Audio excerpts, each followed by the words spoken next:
Wins are not a quarterback stat, and a lot of this team's losses have been on bad coaching and awful defense, yet for some reason Fields takes the majority of the blame for it. Today I want to show you one of the best plays, not throws, that I've ever seen from a Bears quarterback. The free play that ended up being the game winner versus the Lions. Justin also has 34 career starts, and a lot of people have said they want to see improvement and development from a franchise quarterback. Today I'm going to compare his stats from his first 17 starts, which is how many games are in a season, versus his last 17 starts, because that's how many games he has played now.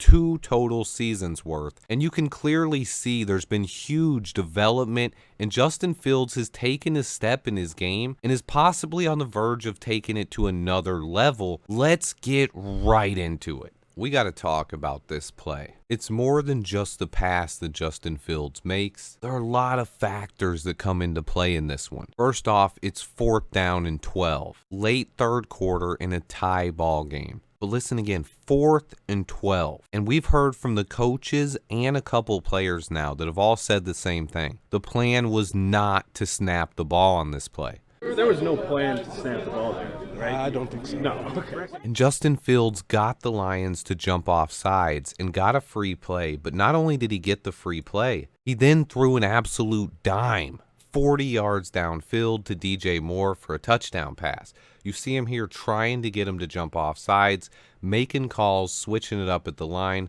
switches his cadence up, gets Aiden Hutchinson to jump. This was key right here. Switched the cadence, got Hutchinson to jump, and then Lucas Patrick was aware enough to snap the ball immediately. Look at how smart these guys on our line are. That's an offsides. They know it's a free play. They're going to get their guys, and Fields knows where he's going. It's DJ Moore all day here. This is the chemistry they built. Gets to the back of the drop, grips it, rips it, and just throws an absolute dime. 40 yards downfield to DJ Moore. You can't throw this pass any better. DJ with the separation. Ball lands literally in a bucket. This is picture perfect accuracy. 40 yards downfield. That's just pitch and catch for Justin Fields. That's a touchdown, and that was the difference in this game and the reason why we won. But on top of that, this is one of the best plays I've ever seen from a Chicago Bears quarterback in my life. And I'm not saying best throw. I'm saying best plays. The awareness that it takes for him in this situation to change up his cadence, get one of the best defensive players in the league to jump off sides, and then have the awareness to recognize you got a free play, it's 4th down, take a shot, and win this game with a touchdown pass to your number 1 target, DJ Moore. Everything came together here. This is Justin Fields recognizing what the defense is doing, drawing them off sides, taking advantage of the free play, and coming through in a big-time clutch moment in a big-time game that we needed to win.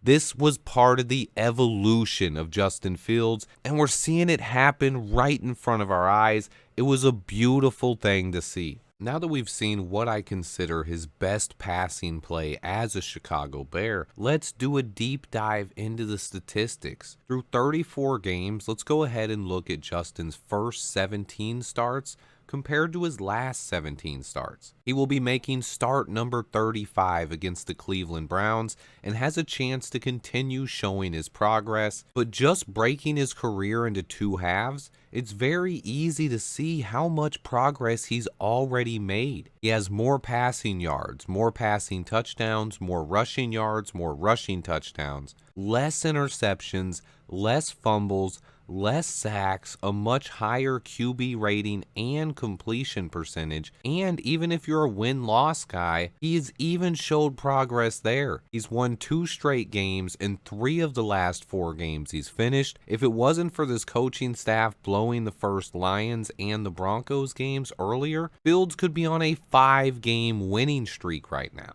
But it's hard to argue that he's clearly made some big strides as an NFL quarterback. He's reading defenses better.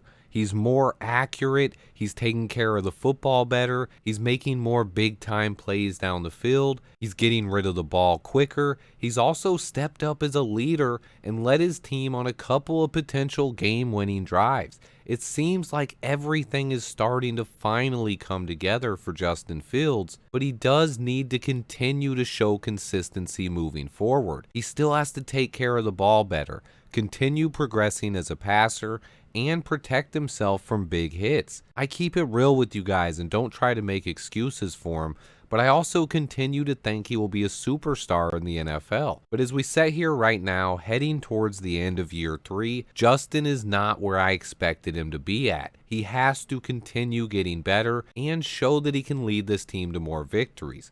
I still believe in him, and I will always root for whoever our quarterback is for the Chicago Bears. I'm a much bigger Chicago Bears fan than I am for any one player. However, I'm going to continue to root for Justin Fields, and I believe it's in this team's best interest to continue building around him. Especially with 2 first-round picks, this team should be in a really good position no matter what Ryan Poles does this offseason, especially in a special draft class for receivers. I can't wait, but more importantly, I want to see how Justin Fields, Coach Eberflus, Luke Getsy, and this defense finish down the stretch. With 4 games left, I have 2 final points I want to address. People say that Fields holds the ball too long and that he fumbles too much. I've already discussed the fumbles, but a point that a lot of people miss is that he's only lost 7 fumbles in his entire career. Only 7 of those fumbles were turnovers. A lot of them were bad snaps, bad handoffs, or balls he fumbled and quickly recovered. 34 career games and 7 lost fumbles is not a reason to overreact. But what about how long he holds the ball? I think every Chicago Bear fan at some point or another has watched Justin Fields and yelled, "Get rid of the ball," or throw it at your TV at one point or another. I know I have. I get it. But something that is often overlooked in that aspect is Justin Fields' special ability to extend plays. Some of the guys that hold the ball the longest in the NFL are Patrick Mahomes and Josh Allen. Why? Because defenses are good and sometimes their success comes from the quarterback's ability to extend plays.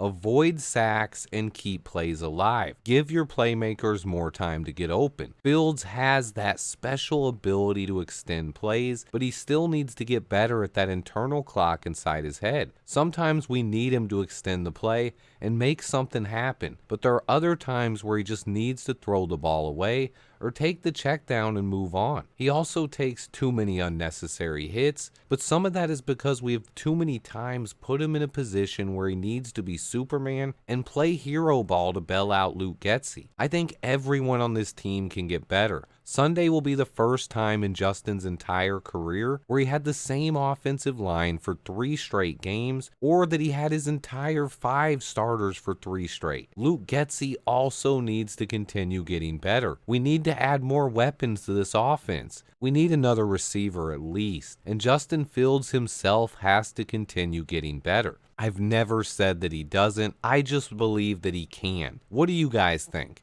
This is another historic offseason, and I'm curious to know your thoughts. Let's be positive, though. Whether or not you think we should keep Justin Fields, tell me why. Remember to hit that like button. Stay tuned, guys. Huge game on Sunday, and a ton more content on the way. Until next time, bear down.